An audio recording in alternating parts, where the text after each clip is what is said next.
Hey guys, how's it going? This is Natnator, and welcome back to your weekly dose of Creepypasta. Now, before we begin, I just want to drop a quick notice to my lovely Patreon people. This video is going live, I believe, on the 1st of June here in Australia. I think normally that would mean that the Patreon rewards begin then, since they kick into effect on the 1st of each month. But the problem is that I'm recording this video in advance. It's only the 19th of May currently. Just in the case that people might decide to reserve their pledge at the last minute, I won't do the shoutouts or any of the reward tiers until everyone has been processed after the 1st for me. And I'll have the shoutouts for every video I record during that month. It'll just be offset by a few weeks, simply because I record in advance. It might sound a little bit complicated, but it all checks out, so if you're hanging out for your rewards and wondering why they're not happening right now, well, now you know. Sorry for the delay. This story is titled Magenta. Now, as always, turn out the lights. Get comfortable, and let the story begin.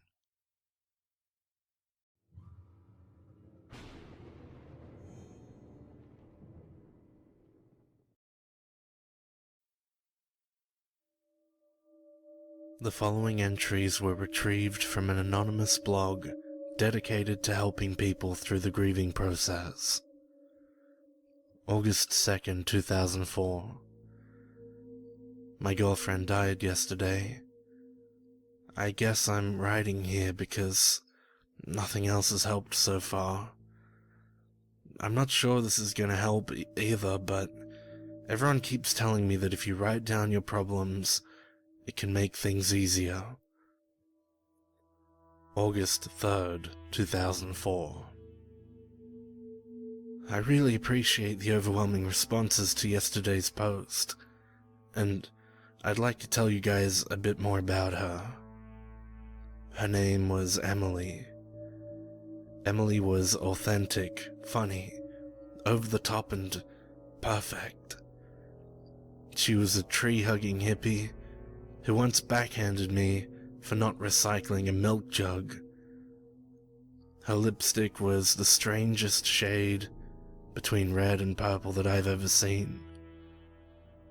I'm going to miss seeing that color, imprinted on the edge of a wine glass, or smeared across a napkin on the table. One of my favorite things about her was that she hated to cook, because I love cooking by myself. Our signature move was watching Animal Planet together, while she lounged on the couch and I worked in the kitchen. Although I'd only gotten the chance to spend a few months with her. I'm gonna miss her like hell now that she's gone. October 15th, 2004. Again, I would like to thank all of you who commented or private messaged your condolences after the post on the 3rd. I would have posted sooner, but I've had to deal with quite a few things lately. I'd never met her family before the funeral, so talking to them was incredibly awkward. All they really did was ask me about the fire, and I told them what they already knew. For those who were curious, she was asleep in her bedroom and forgot to blow out the candle on her nightstand. The flames spread from the candle to her lampshade before devouring the rest of the room. We buried an empty wooden box in ceremony. I think she would have hated it. She probably would have preferred we save a tree and just buried a biodegradable picture of her or something. Thankfully, the doc prescribed something to help me sleep because I've been having trouble with it lately. I hope it helps, because I've been so tired the last few days that I keep forgetting where I left things and dozing off. I'm actually about to try it right now. Wish me luck. October 24th, 2004. Some people who claim to be Emily's friends stopped by my house tonight. I'm pretty sure they were drug addicts, because all three of them were pale as snow, and they had that disconnected look in their eyes. The girl who was with them didn't say a word. She just stood behind the other two, with the corners of her mouth pulled up like she was trying to smile. Her eyes were what showed me she wasn't actually happy. Instead of getting a crinkle around them, they were pulled from the top and bottom lid so that it looked like tape was holding them open. The coloring in her eyes was non-existent. Even under the light on my porch, they had dilated to the point that whatever color used to be there was no longer visible. Definitely drug addicts.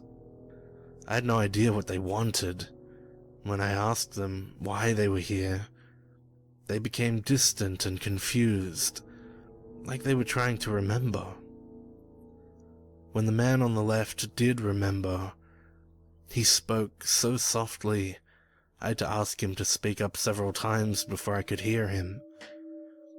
He said they were looking for Emily, and their facial expressions didn't change in the slightest when I told them about the fire. The man on the right began to insist, and I cut him off, saying that she was dead. I was about to shut the door when the man on the left slowly tilted his head until his ear was listening to his shoulder. He cracked a smile and said, "Yes." Then they turned and left. I hurried upstairs to look out of my bedroom window, in hopes of getting a plate number. I didn't see a car or hear one start. There was no other sign of them. The only reason I believe they even knew her is because they all dressed in those ugly natural materials that I used to find flattering on Emily. I called some of her friends that I still talk to occasionally to see if they knew who they were. They had no clue either. In other news, the sleep medication's working well, and I've been sleeping like a rock. Well, maybe a rock that sleepwalks, because I've had to turn off the TV downstairs every morning when I wake up. No worries though. The doc said it isn't that uncommon, and it should pass once I get used to the medicine. December 3rd, 2004. Today, I was cleaning the living room and I found one of her reddish-purple lipstick-stained napkins under the sofa. I broke down when I saw it. I must have missed one when I picked up the rest and threw them away. Other than that, I've been doing really well lately, and I think that the grieving process is over for the most part. The only thing that will help now is time. I'm grateful for all the friends I've made on this blog, and all of you have been really helpful. Also, don't worry. The odd people who stopped by have not been back. I called a few of Emily's other friends, and they informed me that she had a bit of a colorful past, and that she rarely discussed it with anyone. The same friend told me that before she died, she'd been spending less and less time with her usual friend group. Apparently, they occasionally saw her with people who fit the description of the trio who were on my porch that night.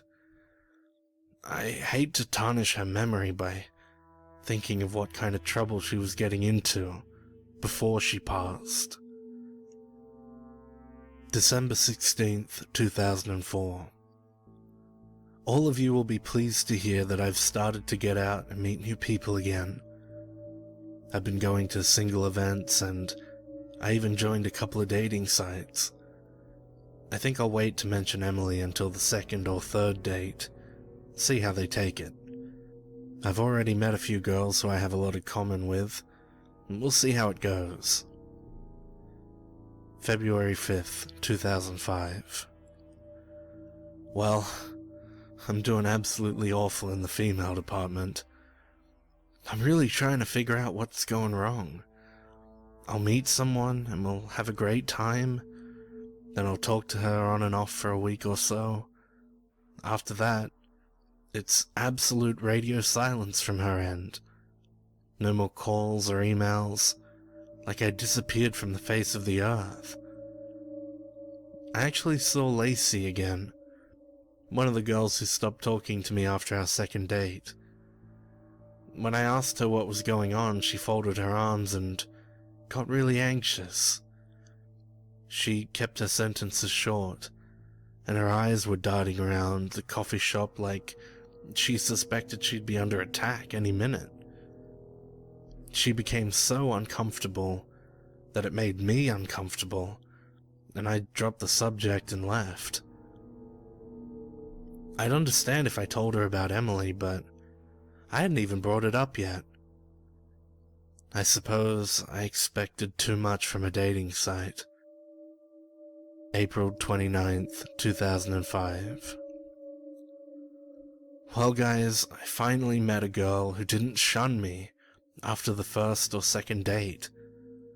Her name is Molly, and she completely understands my situation because she lost her boyfriend when she was 21. It's still super early to tell, but I think there's potential here. I'm still sleepwalking, but the doc just prescribed me different sleeping pills, so we'll see how that goes. He was mad I didn't tell him sooner that it was still happening, but he knows I have a lot going on. May 26th, 2005. I can't believe I've already known Molly for a month. I never thought that I would actually enjoy this summer, but I'm really looking forward to it. Molly has a lake house up in northern Michigan, in a place called 4 Lakes, and she says it's absolutely gorgeous. It's her favorite place on earth, and I hope she invites me to spend a weekend up there sometime before the fall. I'm almost completely over my bout of insomnia, and I only have to take the new sleeping pills once or twice a week. July 25th, 2005. After an amazing few months with Molly, I'm afraid that things may be over between us. We've been great all summer, and she even started to show me pictures of her lake house and hinted that she might invite me. Then, the weirdness I experienced with my first few dates kicked in. I called her around 5 because we were supposed to have dinner, but she said she was leaving for her cabin tonight. She sounded scared, like something might be up but she didn't want to talk about it. A random road trip isn't completely out of character for her. She did sound scared though, and it hurts that she didn't feel like she could talk to me about whatever was going on. July 28th, 2005. To update you guys on the situation with Molly, she still hasn't called or talked to me at all since she left for her place in 4 Lakes. I've had to take the sleeping pills every night since she left, and I think that they may be screwing with my head. I could have sworn I heard footsteps coming from downstairs last night, and when I went down there, the fridge was left open, and the TV was on with the volume all the way up. I still don't know how I didn't hear it from upstairs, but I'll be asking my doctor for new medication. That experience was more than enough for me to believe in side effects. August 1st, 2005. Molly just called to invite me to her cabin. I'm super excited, and I'll be heading out there tonight after I get my things together and buy some swim trunks. She still sounded weird on the phone, though. She didn't sound scared, but she was talking so quietly that I could barely hear her. I'm just glad that she called me, and I'll make her tell me whatever is bugging her once I get there. I'll update you guys from the cabin either today or tomorrow. August 1st, 2005. Molly really knows how to play games. I called her when I was about halfway there, and she gave me the address again, but no directions. She still sounded super quiet, but now I'm thinking it was part of her plan. I had trouble finding the cabin, and she wasn't picking up, so I had to drive around forever to look for it. If I didn't recognize it from the pictures, I would have felt bad about walking in without knocking. I set my bags down in the front room and noticed she didn't have any of the lights on. But when I reached for the switch, she called my name from the back cottage. As I stepped into her living room, I noticed she had lit a whole bunch of candles, leading the way to one of the bedrooms. The sight of the candles sent a shiver through me, gave me that strange electric feeling that runs along your spine and down into the bottoms of your feet. It was the same feeling that you get when you miss the last stair in the dark, only to find the floor under you. I'd gotten rid of all the candles in my house months ago. I pushed the hesitation aside and went to the room with the candle next to it. I really didn't think that she would put so much effort into our first time, but she proved me wrong. I'll spare you guys the grimy details, but she had left absolutely no light in the room. I couldn't see a damn thing. And the only other thing she said to me was, "Shh," as she pulled me into the room and rested a finger over my mouth. Needless to say, I got lucky for the first time since Emily died, and it was absolutely fantastic. I dozed off afterward, and I thought I'd type an update before I went to look for her. She's probably outside. The stars are beautiful up here. August 2nd, 2005. I just checked into a motel in Pleasant View, a town not so far from Molly's cabin. I think I may be losing my mind. After I signed off last, I went outside to look for Molly or her car. Then I realized I don't remember seeing her car when I pulled into the driveway. While I was looking around, I got a phone call from a number I didn't recognize. It was the coroner's office in Pleasant View. The man on the phone said that he had talked with Molly's friend, Amy, her emergency contact, and she said that I might be up here with her. He asked me if I could come in and either confirm or deny that it was Molly who was in the morgue. I know it's selfish, but the whole way there, all I could think about was how I just couldn't survive this a second time. When I got there, the coroner was extremely prompt and led me downstairs directly after I showed him my identification. On the way down, he apologized for not contacting me sooner, said that she was found on foot without a wallet, and it was difficult to figure out who she could be. He pulled on the cold, sterile handle of the drawer, and my eyes disagreed with my brain as to what they were seeing. It was Molly, but she looked terrible. Her wide eyes reminded me of the girl on the porch, but she wasn't smiling.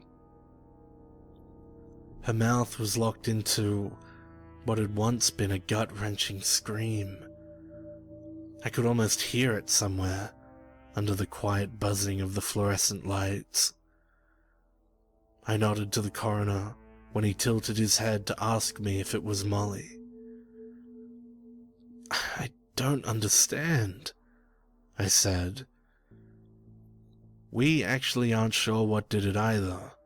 Everything is pointing to natural causes. But she's so young for that. Do you know if she had any history of heart problems? He asked. No. Why does she look like that? Her appearance is completely normal and she'll look much better before any kind of ceremony, open casket or otherwise. I'm sorry for your loss. No, she looks like she's rotting. I was with her less than 2 hours ago. 2 hours ago? Son, are you feeling alright? We've had her body here for 2 days. We had to wait until the dental records came back. Her body was already in the woods for 4 days before somebody found her. I peeled out of their parking lot and floored the gas the entire way to this shitty motel. I had to reconnect and update you guys. I thought about calling the police, but what would I tell them? You guys are the only ones who know the whole story, and someone needs to tell it if I'm not able to. It's important to mention that when I started typing this, I looked down at my hands and saw that I had soot on my fingers and a bit on my arms as well. I started to wash it off in the bathroom sink, and that was when I saw my reflection in the mirror. My face is smeared with black and grey, like damp charcoal. There are spots of a colour I almost didn't recognize along the collar of my shirt. It's the same colour that I saw smeared on Molly's palms. The same colour as the lip imprint now staining the skin on the bottom of my jaw. It's that eerily strange shade that sits somewhere between red and purple. I'm heading home immediately after typing this, because I need to get as far away as I can from that cabin as soon as possible. I'll update you guys as soon as I get home to let you know what's going on. I just really hope the TV is on when I get there. No further entry.